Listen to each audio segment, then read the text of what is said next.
رسول کریم صلی اللہ علیہ وسلم عرب کی کواری لڑکیوں سے زیادہ حیا والے تھے. کواری لڑکیوں سے زیادہ حضور حیا فرمایا کرتے تھے.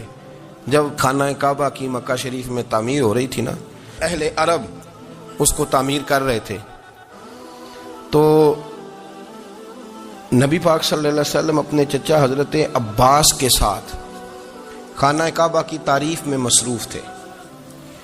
تو عرب کے لوگ چونکہ لمبا کرتا پہنتے تھے پیروں تک، تو نیچے اگر کسی وقت کوئی چیز نہیں بھی ہوتی تھی تو کسی کو وہ نظر نہیں آتی تھی، چونکہ پردہ رہتا تھا، ایک لمبا کرتا پہنا ہوا ہوتا تھا. تو جب بچے، سرکار کی عمر مبارک بھی ابھی تھوڑی تھی، تو اس طرح بچے جب نکلتے تو وہ کئی دفعہ اپنی تہمت اتار دیتے نیچے سے، اور کوئی مزدوری کرنے لگتے تو 3-4 طے کر کے نا تہمت کی کندھے پہ رکھ لیتے. جس طرح کبھی دیہاتوں میں لوگ کپڑا سر پہ رکھتے تھے کہ اوپر اگر کوئی وزنی چیز رکھیں گے تو وہ تکلیف نہیں دے گی.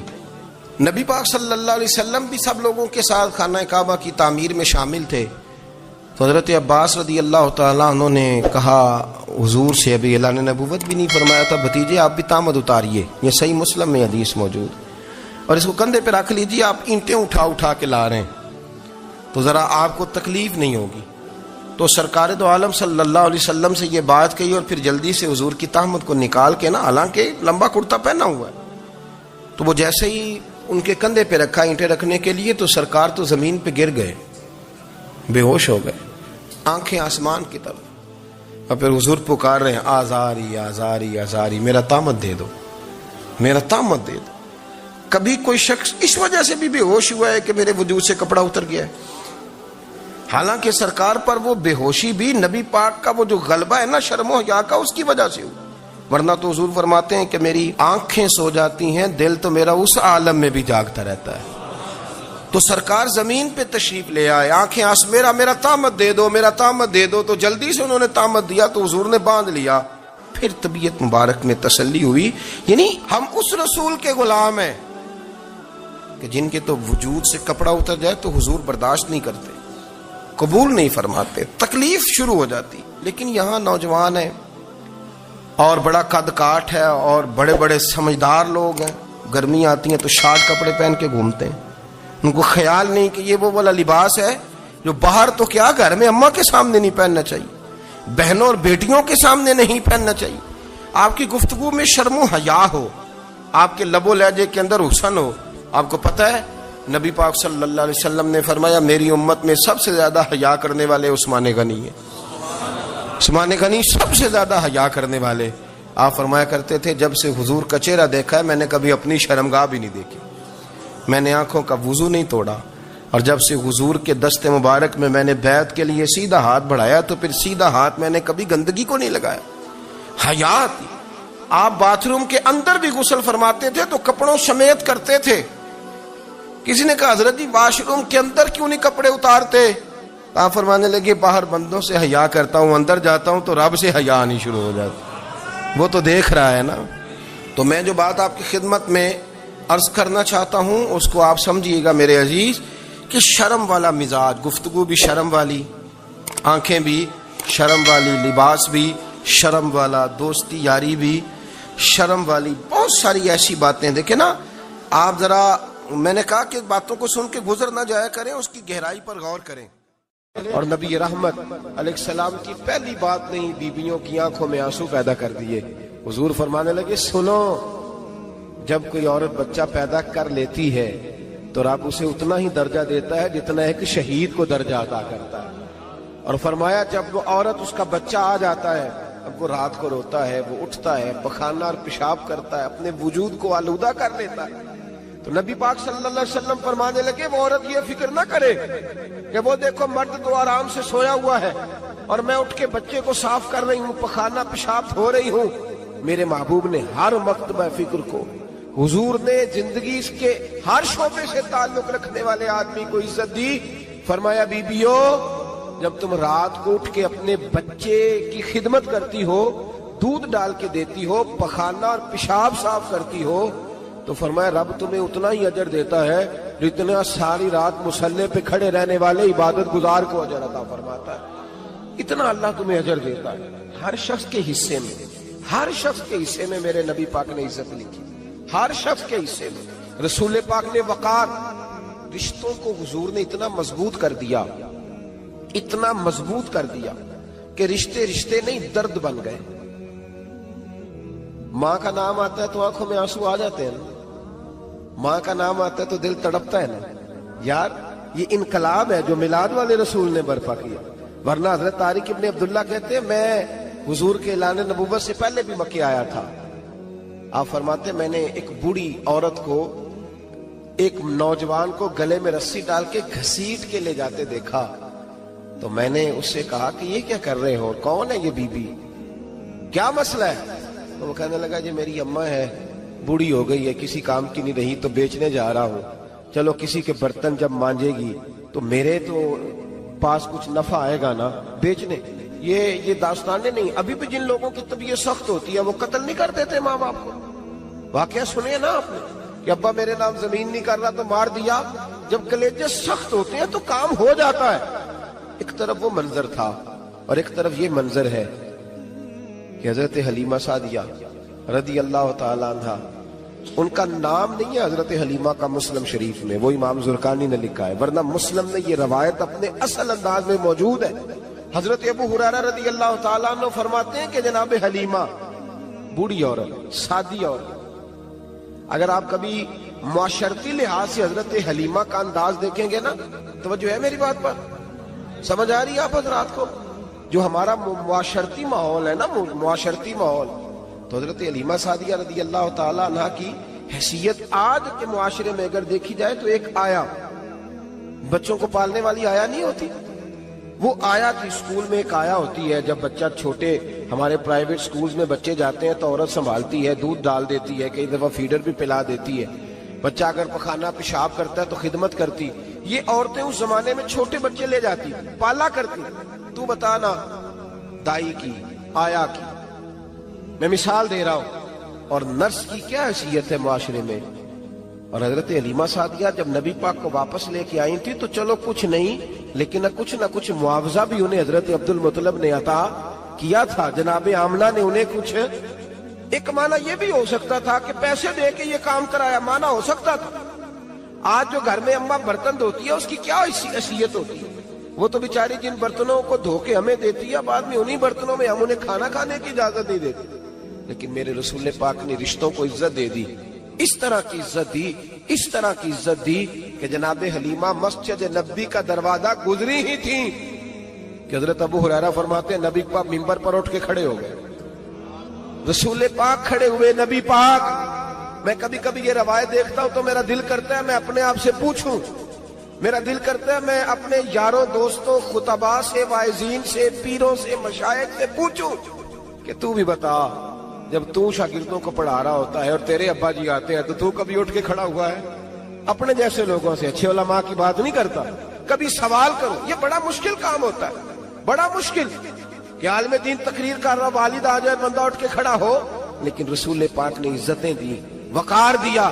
جناب حلیمہ داخل ہوئی تو حضور منبر پہ کھڑے ہوئے اور اتنی تیزی سے حضور آگے بڑھے، اپنی چادر کو اتارا اور پھر میرے رسول نے زمین پہ بچھایا اور پھر حضرت حلیمہ سعدیہ بیٹھ گئی.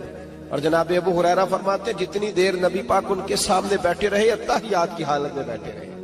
حضور نے رشتوں کو وہ وقار دیا، وہ حسن دیا کہ رشتے درد بن گئے ہیں. اب ماں کا نام دل میں بعد میں آتا ہے، زبان میں بعد میں آتا ہے، آنسو پہلے آتے ہیں. اب ماں کا رشتہ ایک وقار ہے، ایک حسن. الحاوی للفتاوی میں امام جلال الدین سیوطی رحمت اللہ لکھا ہے فتح مکہ کے بعد نا کمال ہو گیا. وَرَأَيْتَ النَّاسَ يَدْخُلُونَ فِي دِينِ اللَّهِ أَفْوَاجًا. فوجوں کی فوجیں دین میں آ گئی. ایک زمانہ تنہائیوں کا ہوتا ہے، ایک عروج کا ہوتا ہے. عروج کے زمانے میں بڑے تعلق، بڑے رش، بڑی باتیں. اب حال یہ تھا فتح مکہ کے بعد کہ پہلے تو ایک آدھ آدمی کلمہ پڑھتا تھا، فوجوں کی فوجیں آتی. ایک دن نبی پاک نماز پڑھانے آئے مسجد میں. میرے نبی پاک صلی اللہ علیہ وسلم جب مسجد میں آئے تو مسجد کھچا کھچ بھری ہوئی، گلیاں بھی بھری، 10,000 کے قریب لوگ مدینے میں جمع ہیں حضور کے پیچھے نماز پڑھنے کے لیے. پڑھیے صلی اللہ علیہ وسلم. نبی پاک صلی اللہ علیہ وسلم تشریف لائے نا، جیسے ہی مسجد میں داخل ہوئے تو 10,000 کا مجمع اٹھ کے کھڑا ہو گیا. ہمارے لیے لوگ کھڑے ہوتے ہیں تو ہماری آنکھیں پرنم نہیں ہوتی، بلکہ ہم اپنا حق سمجھتے ہیں. ہم کہتے ہیں ان کا بنتا ہے کھڑے ہونا. حالانکہ بھائی دنیا سب کے لیے کھڑی نہیں ہوتی. جب کوئی کھڑا ہونا تو نظر جھک جانی چاہیے اور تیرے دل میں خیال آنا چاہیے کہ یا اللہ مجھ پہ رحم ہی رکھنا، اے اللہ میری پردہ پوشی کرنا، یا اللہ یہ تیری دی ہوئی عزت ہے، مہربانی کر خفیہ تدبیر سے محفوظ فرما. کہ ہمیں احساس نہیں ہوتا الا ماشاءاللہ. اللہ کے محبوب داخل ہوئے تو 10,000 کا مجمع کھڑا ہو گیا. 10,000 آدمی کھڑا ہو تو ایک کیف بنتا ہے. تو میرے جیسا آدمی تو ویسکوٹ سیدھی کرنے لگ جاتا ہے نا کہ بڑی شان ہے جناب، کالر ٹھیک کر لو، دستار سیدھی کر لو، کیا بات. اتنے لوگ بھی کبھی کسی کے گاڑی کے پیچھے بھاگے. لیکن نبی پاک کا انداز کیا تھا؟ رسول پاک کی آنکھوں میں آنسو آ گئے. 10,000 آدمی کھڑا ہوا، حضور رو پڑے اور اتنا روئے کہ جناب ابو ہریرہ رضی اللہ تعالی عنہ فرماتے ہیں کہ میں نے نبی پاک کے سینے سے آواز نکلتی دیکھی. جب آدمی زیادہ روتا ہے تو سینے سے آواز آتی. حضور روئے کہ سینے سے آواز آئی. آپ فرماتے ہیں پھر حضور نے آنسو پوچھے، پھر نماز مکمل ہوئی.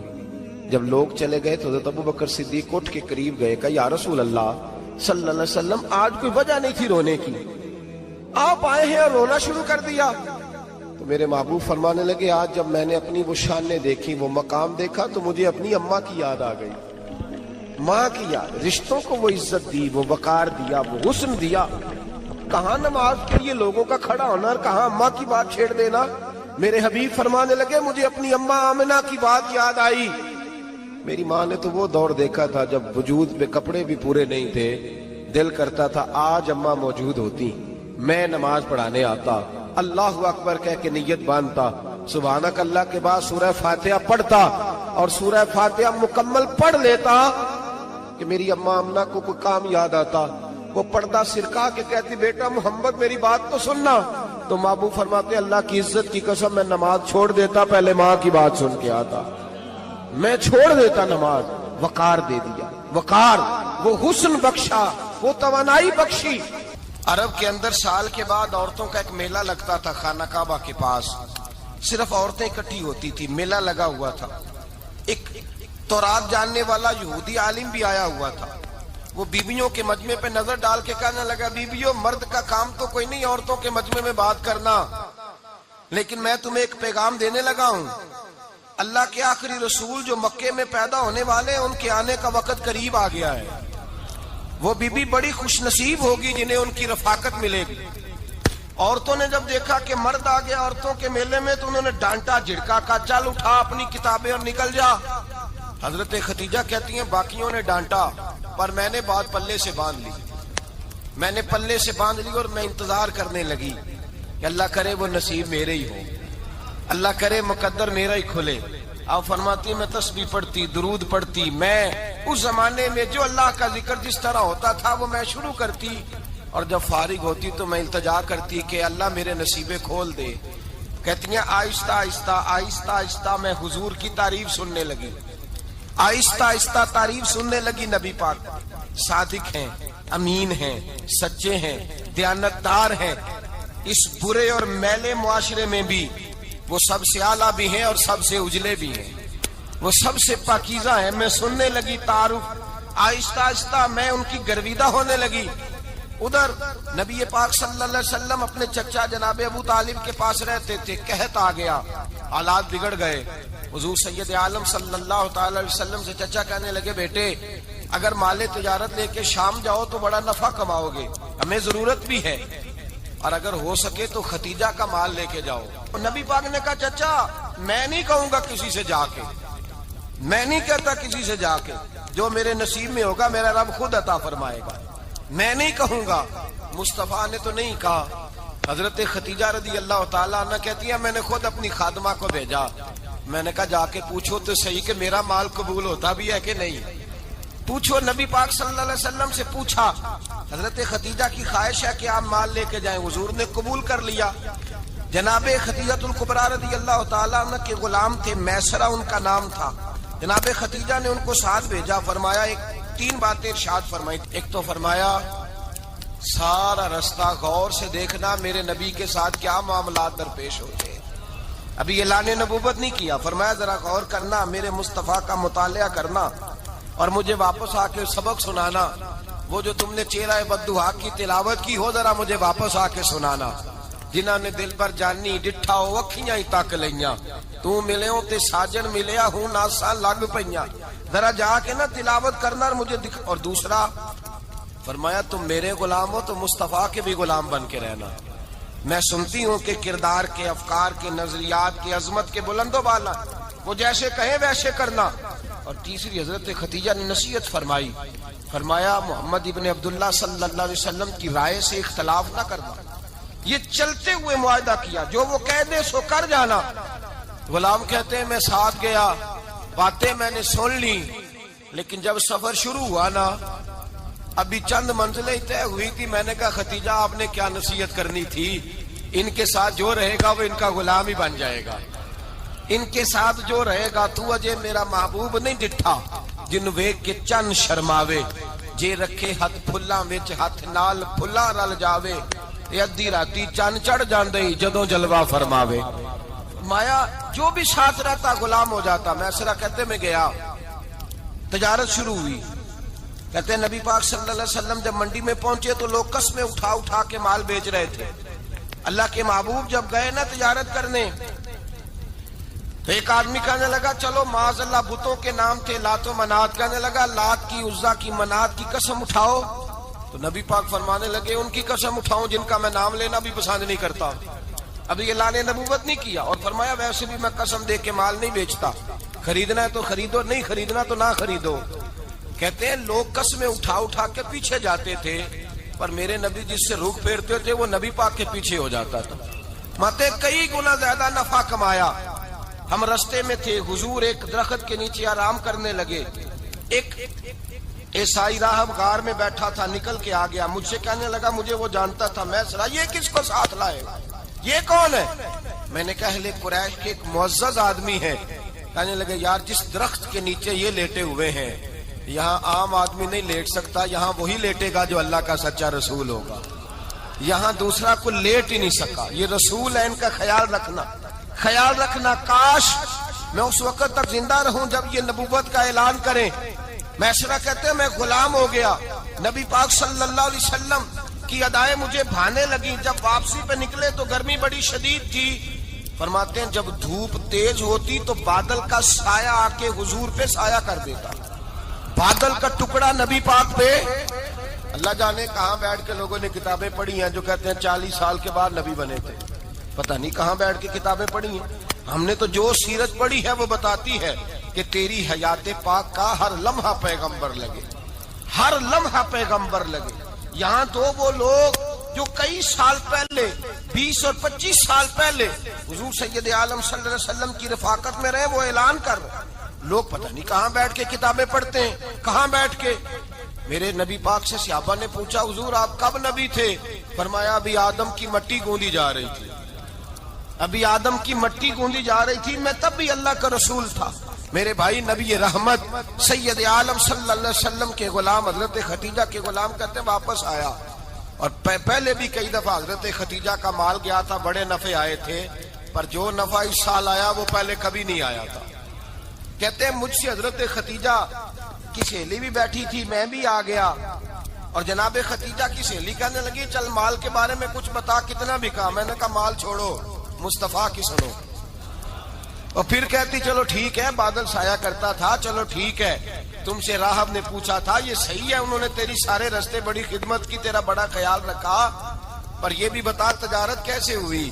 تو میں سر کہنے لگا زندگی میں نے بھی ساری گزار دی ہے، پر اس رسول کے ساتھ 4 دن ہی گزارے ہیں. حد ہو گئی مجھ سے، اور کچھ نہ پوچھو، اور کچھ نہ پوچھو. آ میرے دل آمنہ کے لال کی باتیں کرے، اور کچھ نہ پوچھو، بس ذکر ان کا چھیڑیے ہر بات پر، اور چھیڑنا شیطان کا عادت کیجئے. بس مجھے حضور کے تذکرے بیان کرنے ہیں، ذکر مصطفیٰ کرنا ہے. حضرت خدیجہ الکبریٰ بڑی متاثر ہوئی. کہتی ہیں مجھے درجنوں لوگوں نے پیغام نکاح دیا تھا پر میں نے سنی نہیں تھی. میں نے نفیسہ کے ہاتھ پیغام بھیجا. میں نے کہا میری عمر 40 سال ہے، ان کی 25 سال ہے، اور میرا اعمال اور طرح کا ہے، وہ شہنشاہ ہے، جا کے پوچھو تو صحیح بھلا میں قبول ہوتی ہوں؟ پوچھو۔ نفیسہ کہتی ہیں میں آئی تو وہ خاتون جن کے لیے لوگ بڑے بڑے قریش پیغام دیتے تھے، پیغام لے کے آئی تو رسول پاک نے عجیب رنگ بیان کیا اپنی سیرت کا۔ جب میں پہنچی میں نے کہا ختیجہ نکاح کرنا چاہتی ہیں؟ نفیسہ کہتی ہے میرا خیال تھا کہ کوئی اور ہوتا تو کرسی سے اٹھ کھڑا ہوگا، فوراً کہے گا اچھا جلدی کرو بات کرو۔ جب میں نے آ کے کہا نا حضور ختیجہ نکاح کرنا چاہتی ہے تو نبی پاک نے میری طرف دیکھا، فرمایا وہ کہتی ہیں کہ تم کہتی ہو؟ کہا وہ کہتی ہیں۔ تو حضور نے فرمایا ٹھہر جاؤ، میں اپنے چچا سے پوچھ کے بتاؤں گا، میں مشورہ کروں گا، میں پوچھ کے بتاؤں گا۔ آج بچوں کو کچھ سبق بڑے یاد ہیں، کہتے ہیں پسند کی شادی کرنا حضرت صاحب ناجائز ہے، پسند کی شادی کرنا کوئی ناجائز ہے؟ اور میں نے کہا بھائی صرف ایک ہی جائز چیز رہ گئی اور کوئی شے جائز نہیں، یہ ایک ہی جائز چیز ہے جس کا فتویٰ سارے نوجوان پوچھتے پھرتے ہیں، سارے رانجے بنے پھرتے ہیں، مجنوں بنے پھرتے ہیں، سارے مئی وال ہو گئے۔ اللہ پاک کو ہدایت کی توفیق عطا فرمائے۔ سارے اس بری لت کا شکار ہو گئے۔ او بھائی نبی پاک سوائے خدا کے کسی کے پابند نہیں، لیکن میرے مصطفیٰ نے اپنی امت کو یہ درس دیا ہے کہ جو بڑوں کے شفقت کے سائے میں چلتا ہے اللہ اس کی مدد فرمایا کرتا ہے۔ تجھے کیا پتا تیرا اچھا بھلا کس بات میں؟ کہا نکاح کرنا چاہتی ہوں، فرمایا چچا سے پوچھ کے بتاؤں گا۔ ختیجہ رضی اللہ تعالیٰ عنہ کہتی ہیں انہوں نے پوچھا، جناب ابو طالب کہنے لگے یہ تو خوش قسمتی ہے کہ ہمیں ایسی بہو مل جائے جس کے کردار میں، افکار میں، نظریات میں اتنی نفاست۔ مصطفیٰ کریم کے ساتھ نکاح ہوا، قربان جائیں۔ حضرت خدیجہ الکبریٰ کی شادی ہوئی تو بھائی بڑا مشکل ہوتا ہے، بڑا مشکل ہوتا ہے اپنے آپ کو ڈھالنا، لیکن جناب خدیجہ کی زندگی اٹھا کے دیکھو، میں یہ نہیں کہہ سکتا وہ کروڑ پتی تھی، ارب خرب کی میں بات ہی نہیں کر سکتا، اور 20 نوکرانیاں تھیں ان کے پاس، درجنوں ان کے پاس غلام تھے، لیکن جب رسول اللہ کے دروازہ نور پہ آئی ہیں، انہوں نے میرے نبی کے گھر میں جھاڑو بھی دیا ہے، انہوں نے حضور کے کپڑے بھی دھوئے ہیں، انہوں نے رسول اللہ کے لیے اپنے ہاتھوں سے کھانا بنایا، انہوں نے دیکھا کہ نبی پاک صلی اللہ علیہ وسلم کو دولتوں سے، تجارتوں سے، سرمایے سے پیار نہیں، جتنی دولت تھی شام کو لا کے قدموں میں رکھ دی، کہا محبوبہ جب میں تیری ہوں تو میری ہر شے ہی آپ کی ہے۔ چند دنوں میں حضور نے ساری چیزیں دے دی اللہ کے رستے میں، ہر چیز نبی پاک نے دے دی۔ حضرت خدیجہ الکبریٰ کا حال یہ تھا کہ ایک جوڑا رہ گیا، کئی جگہ سے پیوند لگے ہوئے، میں گڈی ہاتھ ڈور سجن دے او جنج رکھے اونج رہنا، واجب نہیں جے وچ شریعت مندہ قسم نو کہنا، بس ٹھیک ہے جس حال میں محبوب راضی ہیں، کہا ہر چیز قدموں میں رکھ دی اور حضور کے ہر رشتے کا خیال کیا، نبی پاک کی ہر خواہش کا۔ عورتیں بالخصوص میری بات پہ توجہ کریں جو عرض کرنے لگا ہوں، آگ لگی ہوئی ہے گھروں میں، فساد ہے، لڑائی ہے، جھگڑا ہے، دنگا ہے، یہ تیرا رشتہ دار وہ میرا رشتہ دار، جب تیرے آتے ہیں تو روٹیاں جلدی پکتی ہیں، جب میرے آتے ہیں تو بیماریاں بڑی ہوتی ہیں، تیرے میرے کا جھگڑا۔ آؤ میرے مصطفیٰ کریم سید عالم کا بھی حال دیکھو، حضرت حلیمہ سعدیہ ملنے آئی، شادی کو کچھ دن گزرے تو حلیمہ سعدیہ ملنے آئی۔ حضرت حلیمہ سعدیہ سگی اماں نہیں رضائی اماں ہے، یہاں تو سگی اماں برداشت نہیں ہوتی، سگی اماں، اور وہ بہو سوچتی نہیں بات کرتے ہوئے، سوچتی نہیں، وہ سوچتی نہیں کہ کس کے بارے میں بات کر رہی ہے، اسے پتہ ہی نہیں کہ تجھے تو پلا پلایا یہ ملا ہے نا، کبھی اس کی اماں سے پوچھ اس نے کتنی تکلیفیں برداشت کی، اس سے پوچھ کس دقت میں، کس آزمائش میں اس بچے کو پروان چڑھایا ہے۔ تو آج مالک بنی ہے تو رنگ ہی بدل گئی ہے، اور بچہ بھی بیوی کے ساتھ مل کر کے اماں کی غیبت کرتا ہے، سوچتا ہی نہیں کہ بات کس کی ہو رہی ہے، اسے خیال ہی نہیں آتا۔ حضرت حلیمہ سعدیہ رضائی ماں ہے، جب تشریف لائیں تو مصطفیٰ کریم نے فرمایا خدیجہ یہ میری اماں ہے۔ جناب حلیمہ سعدیہ کہتی ہیں میں گھر میں رہی، میری خدمت کی، مجھے کھانا پکا کے دیا، بستر بچھا کے دیا، کپڑے لے کے دیے، اور جب میں جانے لگی تو کہنے لگی آپ میرے مصطفیٰ کی اماں ہیں، پہلی دفعہ آئی ہیں، تھوڑا سا تحفہ نہ دے دوں؟ میں نے کہا جیسے مرضی۔ حضرت حلیمہ کہنے لگی تو جناب حلیمہ سعدیہ کو 40 بکریاں اور 1 اونٹ تحفے میں عطا فرمایا، اور یہ جو بی بی آ کے مالی بنی ہے نا آج، جس درخت کی چھاؤں میں تو بیٹھی ہوئی ہے نا، اگر تو سمجھے تو اصل احسان اس ماں کا ہے جس نے یہ پروان چڑھا کے تجھے دیا ہے. اصل نیکی اس اماں کی ہے جس نے تیرے سر پہ یہ سرتاج رکھا ہے، اور تو اس ماں کو ہی بھول گئی ہے. اور شکوہ بہو سے نہیں، شکوہ اس بیٹے سے ہے، بیٹے سے ہے جو علیحدہ بھی ہونے لگا تھا تو اماں سے علیحدہ ہو گیا ہے. جس نے سوچا ہی نہیں کہ ماں کے ہاتھ اٹھ جائیں تو عرش کا مالک کہتا ہے فرشتوں سے کہ پیچھے ہٹ جاؤ، ماں اور باپ اولاد کے لیے جو مانگے گے میں فوراً عطا کروں گا. تجھے پتہ ہی نہیں. اور ادھر رسول پاک کا کیا حال ہے؟ کہتے ہیں وہ تیرے رشتہ دار ہیں، تیرے بہن بھائی ہیں، تو جا، میں تجھے دروازے پہ چھوڑ آؤں گا. تو مل ان سے، میں نہیں ملتا، میں صاحب ہوتا ہوں، میرا ان سے کیا لینا دینا. حضرت خدیجہ کے بھائی نہیں تھے، نبی پاک صلی اللہ علیہ وسلم کے سسر حیات نہیں تھے، 2 بیٹے تھے حضرت خدیجہ کے، اور وہ دونوں بیٹے پچھلے خامن سے تھے. ذرا عقل کی کسوٹی پر تولیے گا کہ کسی بی بی کے بیٹے ہوں اور پچھلے خامن سے ہوں، اس آدمی کا رویہ کس طرح کا ہوتا ہے. لیکن میرے رسول پاک کا رویہ اس طرح کا تھا. میں آپ کو سیرت کی کتابوں سے امام حلبی نے، کستلانی نے، صاحب فتح الباری نے لکھا ہے، رسول کائنات سید عالم صلی اللہ علیہ وسلم سوئے ہوتے تھے اور جاگو اور سنو. اللہ کرے حضرت خدیجہ کا میرے نبی سے رشتہ اور میرے نبی کا حضرت خدیجہ کا رشتہ ہماری سمجھ میں آ گیا تو سمجھ لو ہمارے گھر جنت بن جائیں گے، روشنی پھیل جائے گی. سمجھو اور سیکھو. حضرت عائشہ صدیقہ فرماتی ہیں نبی پاک سو جاتے تھے نا دوپہر کو تو کہتی تھی مولا علی سے لے کر ابو بکر صدیق تک کسی کی طاقت نہیں ہوتی تھی حضور کو آ کے بیدار کرے. سوء ادب سمجھا جاتا تھا. اور میں ایک جملہ آگے بڑھا کے کہوں گا، میں کہوں گا اماں جی آپ تو مولا علی سے لے کر ابو بکر صدیق تک فرماتی ہیں نا، ہمارا تو عقیدہ یہ ہے کہ مصطفیٰ سو جائے تو جبریل بھی نہیں جگا سکتے، وہ بھی نہیں آ سکتے، وہ بھی ہاتھ باندھے کھڑے ہیں کہ مولا کیسے جگاؤں. حضرت جبریل بھی نہیں جگا سکتے. لیکن حضرت عائشہ صدیقہ فرماتی ہیں میں تھی مدینے میں گیا حضرت خدیجہ کے وصال، میں مدینے میں حضور کے گھر میں تھی، نبی پاک میرے گھر میں موجود تھے اور سید عالم سوئے ہوئے تھے. حضرت خدیجہ کے پچھلے خامند کے بیٹے جناب حالہ آ گئے اور وہ مسجد میں آ کے بولے، مسجد میں توجہ کرنا، مسجد میں بولے. انہوں نے مسجد میں آ کے پوچھا کہ نبی پاک کہاں ہے؟ مسجد میں. تو جناب عائشہ صدیقہ فرماتی ہیں حضور سوتے ہوئے بیدار ہو گئے. حضور طامت سمیٹی، فوراً سر کے اوپر کپڑا رکھا. میں نے کہا حضور کہاں جا رہے ہیں؟ فرماتی ہیں میں نے 1 دفعہ پوچھا تو حضور نے 3 دفعہ فرمایا میرا حالہ آ گیا ہے، میرا حالہ آ گیا ہے، میرا حالہ آ گیا ہے، خدیجہ کا بیٹا آ گیا ہے. میرے رسول پاک صلی اللہ علیہ وسلم نے بی بی کے رشتوں کا جو تقدس بیان کیا اس کو سمجھیے. فرمایا حالہ آیا ہے، بیدار ہو کے خود تشریف لے گئے. اور یہ تو حالہ تھے نا، بڑے بیٹے حضرت خدیجہ کے سب سے، ان کا نام ہند تھا. اور حضرت ہند سے کوئی بندہ تعارف پوچھتا نا، نبی پاک کا جو حلیہ ملتا ہے نا کتابوں میں، سیرت کی کتابوں میں، حضور کا مکھڑا کیسا تھا. مکھ چند بدر شاشانی ہے، متھے چمک دی لاٹ نورانی ہے، کالی زلف تیاک مستانی ہے، مخمور اکھی ہیں مد بریاں. یہ جو حضور کا حلیہ ملتا ہے نا یہ حضرت ہند کا بیان کیا ہوا ہے. وہ بیان کیا کرتے تھے کہ نبی پاک کی آنکھیں کیسی تھی، حضور کے جلوے کیسے.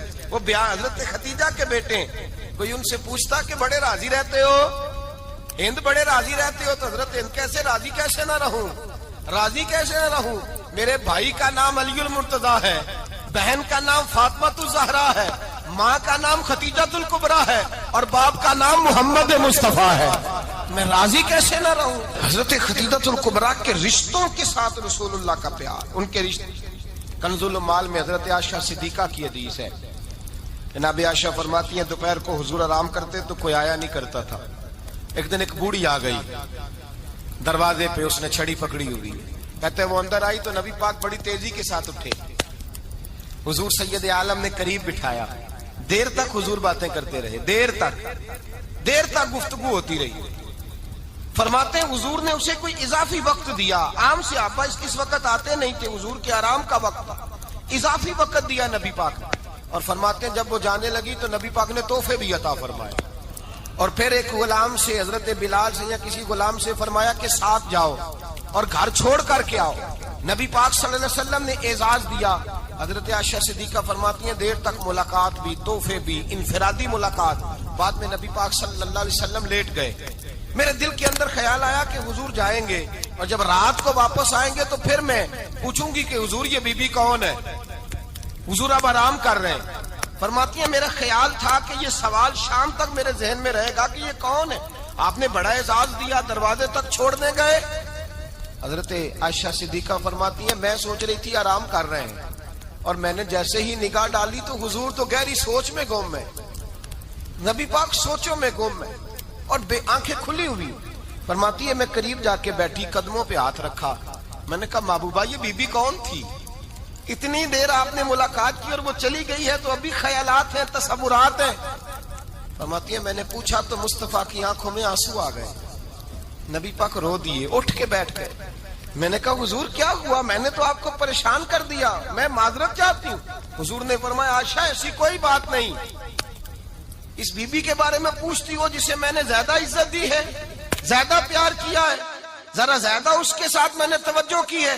ہاں یا رسول اللہ میں نے انفرادی رنگ دیکھا ہے، روٹین سے بڑھ کر آپ نے محبت فرمائی.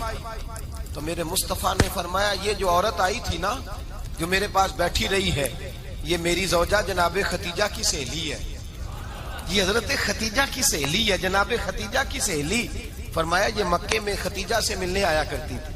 خدیجہ اسے وقت دیتی تھی، پاس بٹھاتی تھی، کھانا کھلاتی تھی، دکھ سکھ سنتی تھی. اور تھوڑی غریب ہے، جب یہ جاتی تھی تو خدیجہ تحفے بھی دیتی تھی. فرمایا آج جب یہ آئی ہے تو خدیجہ کی یادیں تازہ ہو گئی. دیر تک میں نے اس سے بات کی ہے، گفتگو کی، جاتے دفعہ تحفہ دیا ہے. اس لیے کہ حسن العہد من الایمان، اچھے طریقے سے وعدہ نبھانا یہ بھی ایمان کا حصہ ہے. اچھے طریقے سے عہد نبھانا، تعلقات نبھانا یہ بھی ایمان کا حصہ ہے. حضرت خدیجہ کی سہیلیوں سے رسول اللہ صلی اللہ علیہ وسلم کا رشتہ. پہلی وحی نازل ہوئی نبی پاک پر. اب حضور جب ابتدائے وحی کے ایام آئے تو حضرت خدیجہ فرماتی ہیں رسول پاک غار حرا میں چلے جاتے، کئی کے دن وہاں رہتے. پہلی وحی آئی تو قرآن مجید کی تاثیر یہ ہے کہ لو انزلنا ھذا القرآن علی جبل لرأیتہ خاشعا متصدعا من خشیۃ اللہ. فرمایا اگر میں پہاڑوں پہ نازل کروں قرآن کو تو وہ بھی میرے خوف سے ریزہ ریزہ ہو جائے. اتنی تاثیر ہے. جب حضور کے قلب اطہر پر آیا تو نبی پاک کانپتے ہوئے گھر آئے. زملونی زملونی، مجھے چادر اڑاؤ چادر اڑاؤ. حضرت خدیجہ نے چادر دی، بیٹھ گئے. کہا خدیجہ آج کوئی آنے والا آیا ہے. اقرأ بسم ربک الذی خلق، یہ آیات اس نے مجھے دی ہیں اور میں بڑے خوف کے عالم میں ہوں. حضرت خدیجہ کے لفظ بڑے حسین ہیں. جناب خدیجہ الکبریٰ رضی اللہ تعالیٰ عنہ کیا فرماتی ہیں؟ کہتی ہیں یا رسول اللہ صلی اللہ علیہ وسلم آپ غم نہ کریں، رب آپ کو رسوا نہیں کرے گا، عزتیں عطا کرے گا. اور دلیل کیا ہے؟ حضرت خدیجہ فرمانے لگی دلیل یہ ہے کہ آپ غریبوں کی مدد کرتے ہیں، مسکینوں کا خیال رکھتے ہیں، اور محبوبہ کمزوروں کا بوجھ آپ اٹھاتے ہیں. جس کے اندر یہ خوبیاں ہوتی ہیں اللہ اسے عزت ہی عطا فرمایا کرتا ہے. حضرت خدیجہ الکبریٰ رضی اللہ تعالیٰ عنہ سب سے پہلے نبی پاک پہ ایمان لائی. بڑا مشکل ہوتا ہے. ہمارے جو فلسفے کے لوگ ہیں وہ کہتے ہیں بہت بڑا ولی اللہ بھی ہو تو بیوی اس کی مان جائے، یہ مشکل ہوتا ہے کام، یہ مشکل ہوتا ہے. حضرت خدیجہ الکبریٰ رضی اللہ تعالیٰ عنہ سب سے پہلے ایمان. اور کس طرح کا ایمان؟ کس طرح کا ایمان؟ ابن ماجہ میں روایت ہے، غور کرنا. حضرت قاسم نبی پاک صلی اللہ علیہ وسلم کے صاحبزادے، حضور کی 6 اولادیں، 4 بیٹیاں 2 بیٹے حضرت خدیجہ سے ہوئے، 4 بیٹیاں اور 2 بیٹے. دھوکہ دیتے ہیں بعض لوگ، کہتے ہیں حضرت خدیجہ کی ایک ہی بیٹی تھی. حضرت قاسم حضور کے بیٹے تھے، وہ وصال کر گئے. حضرت خدیجہ ابھی دودھ پلاتی تھی کہ شہزادے پردہ کر گئے. ایک دن گھر میں بیٹھی ہوئی تھی تو کہنے لگی یا رسول اللہ صلی اللہ علیہ وسلم میرے بیٹے قاسم کے حصے کا دودھ میرے وجود میں بھر آیا ہے، کاش میرا رب اتنا موقع دیتا کہ میرا بیٹا مدت رضاعت ہی پوری کر لیتا، وہ دودھ پی لیتا. نبی پاک نے فرمایا خدیجہ تو غم نہ کر، اللہ تبارک و تعالیٰ نے تیرے بیٹے کی مدت رضاعت جنت میں پوری کر دی ہے، جنت میں پوری کر دی ہے.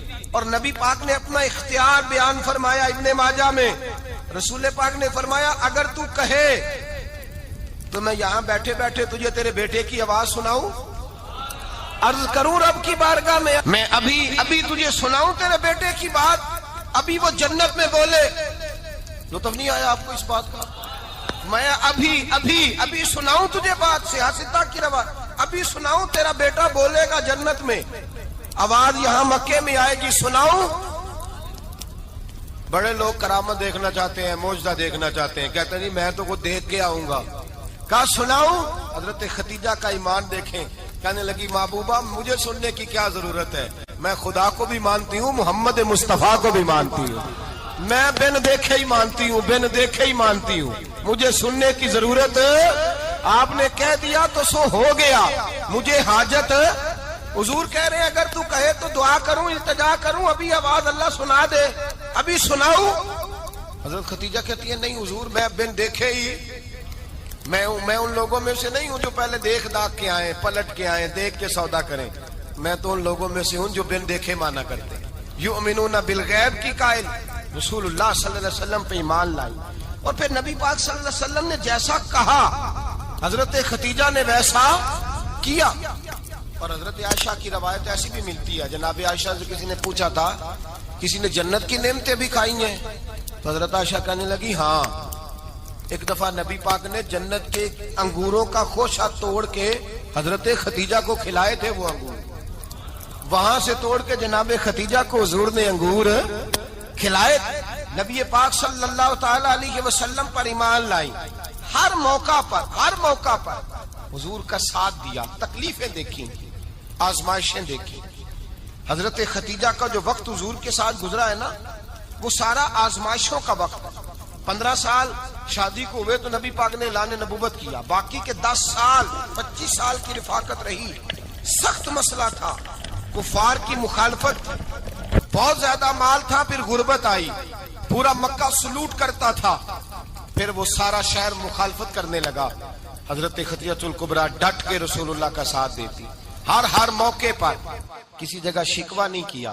یہاں عورتیں بول پڑتی ہیں، کہتی ہیں جب سے تیرے گھر آئی ہوں سکھ نہیں دیکھا، جب سے یہاں آئی ہوں کچھ نہیں دیکھا، جب سے یہاں آئی ہوں بڑی آزمائش میں ہوں۔ حضرت خدیجہ الکبریٰ مال لے کے آئی ہیں، لیکن انہوں نے دیکھا کہ مصطفیٰ کو غریبی پسند ہے تو غریب ہو گئی، جیم جان دا کچھ وسا نہیں ہو، جان یار نو دے تے شاد ہو جا، اسے دل دے ہیں فساد سارے، دل دربر نو دے تے آزاد ہو جا، دیو رکھے آباد تے رو وسدا تے جدو کرے برباد ہو جا۔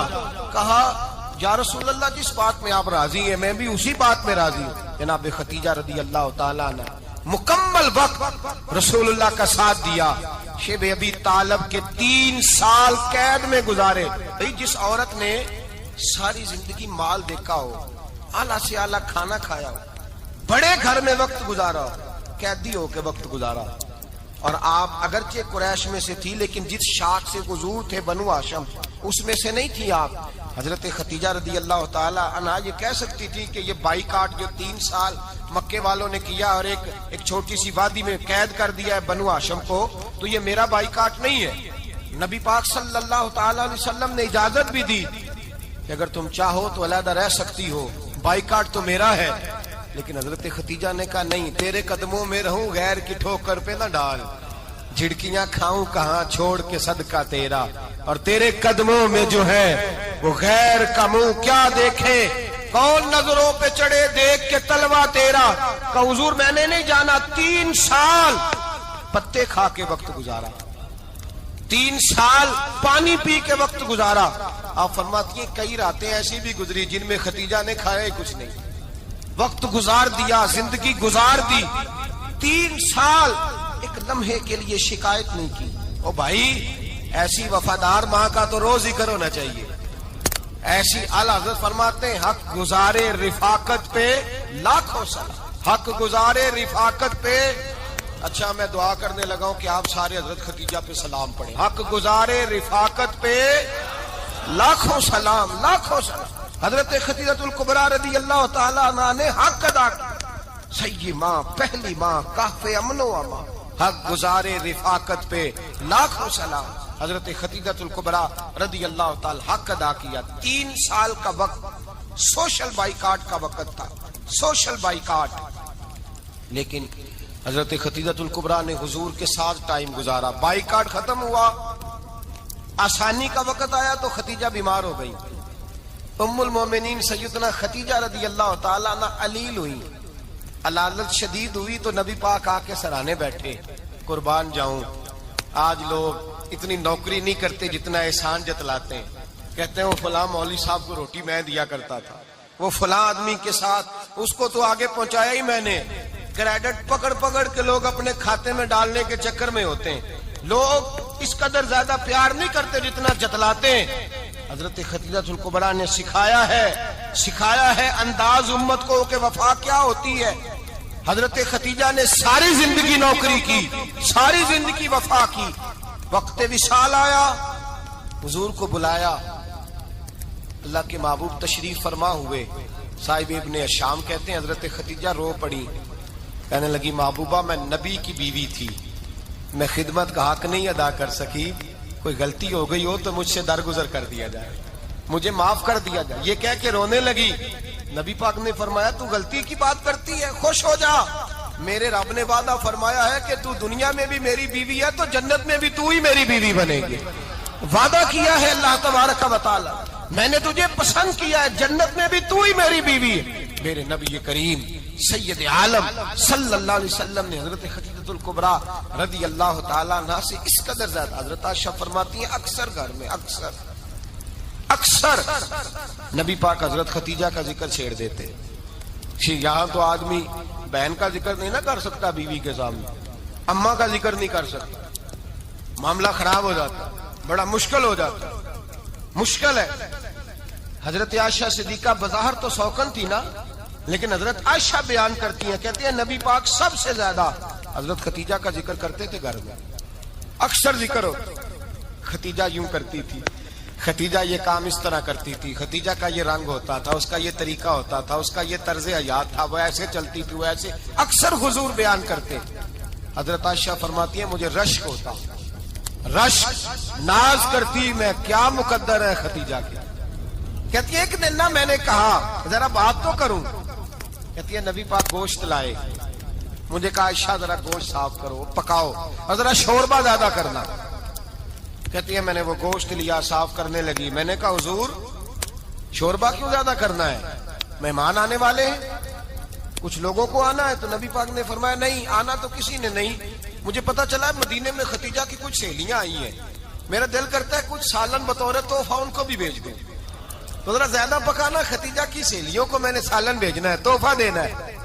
حضرت عائشہ کہتی ہیں ایک جملہ ہلکا سا, بے ضرر سا, بڑا دھیما سا, بچ بچ کے, بڑا اپنے آپ کو محتاط کر کے. میں نے کہا یا رسول اللہ صلی اللہ علیہ وسلم آپ خدیجہ کا ذکر بہت کرتے ہیں, حضور وہ تو عمر میں 15 سال بڑی تھی.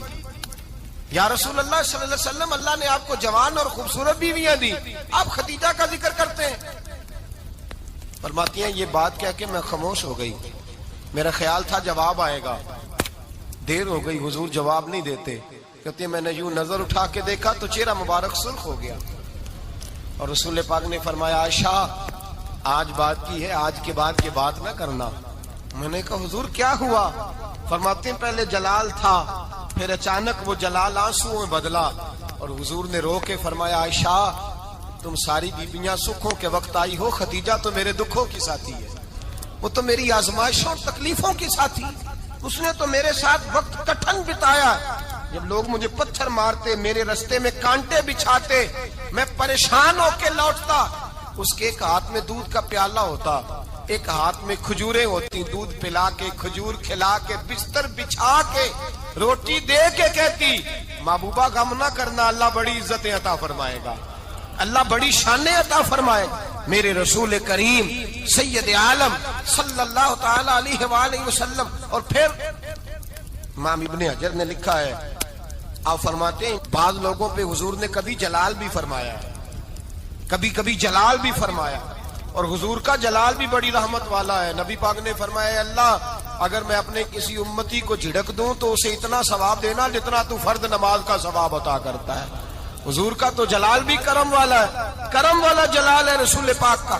اکثر بعض لوگوں پر حضور ناراض بھی ہوتے, لیکن امام ابن حجر فتح الباری میں فرماتے ہیں کہ صحابہ اور اہل بیت میں سے حضرت خدیجہ الکبریٰ کی وہ ہستی ہے جس پر کبھی نبی پاک ناراض نہیں ہوئے، کبھی ناراض نہیں ہوئے. یہ سب سے بڑی فضیلت ہے حضرت خدیجہ کی. کبھی ناراض نہیں ہوئے نبی، کسی موقع پر بھی حضرت خدیجہ الکبریٰ رضی اللہ تعالیٰ عنہ سے ناراض نہیں ہوئے. بلکہ بخاری شریف میں لفظ کچھ اس طرح کے ہیں. میں نے شروع میں کہا کہ حضرت خدیجہ کی 20 کنیزائیں تھیں، نوکرانیاں تھیں، گھر کے اندر نوکر چاکر تھے، ریل پیل تھی، کوئی کام کبھی نہیں کیا تھا. حضرت خدیجہ الکبریٰ نے ایک دن کھانا پکایا، اور کھانا پکا کے اپنے ہاتھوں سے جب نکلی نا اور آ رہی تھی حضور کو کھانا دینے، تو بخاری میں موجود ہے جب حضرت خدیجہ آئیں تو نبی پاک نے فرمایا خدیجہ تیرے آنے سے پہلے حضرت جبریل آ گئے، اور وہ کہہ رہے ہیں یا رسول اللہ خدیجہ برتن میں کھانا لے کے آ رہی ہے، اور جب وہ کھانا لے کے آ جائے تو اسے کہہ دیجئے گا اس کا رب اسے سلام کہتا ہے، اس کا رب اسے اللہ اکبر، جس کو اللہ سلام کہے.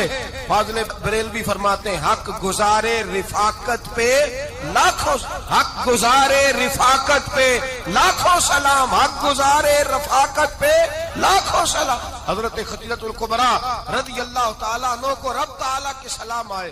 محسنہ اس امت کی محسنہ. اللہم صلی علی سیدنا و مولانا محمد.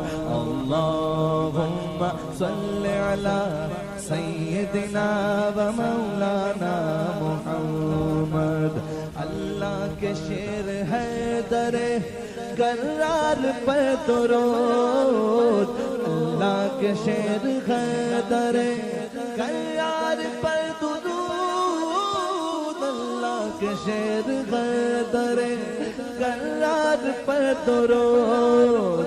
حضرت حسن حسین کے کردار پر درود. اللہم صلی علی سیدنا و مولانا محمد وعلی سیدنا علی و سیدتنا فاطمہ و سیدتنا زینب و سیدنا حسن و سیدنا حسین وعلی آلہ وصحبہ وبارک وسلم.